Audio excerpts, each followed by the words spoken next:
Hello friend, welcome back to Toyota Maintenance YouTube channel. You guys love this generation of 4Runner, and here you can see why you need to maintain it.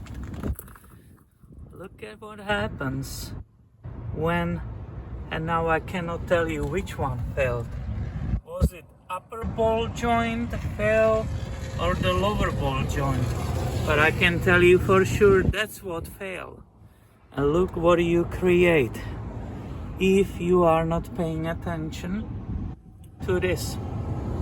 This is the different service company, service shop here in our area. I'm doing smoke for my vehicle today and I saw it in the parking lot and I wanted to share it with you. So yes, maintaining and paying attention to the upper and lower ball joints is really important. I know this vehicle I'm driving by every day. It sits here in the parking lot for weeks. I guess the owner doesn't want to deal with it. So yeah, really quick video how the maintenance is important. See ya.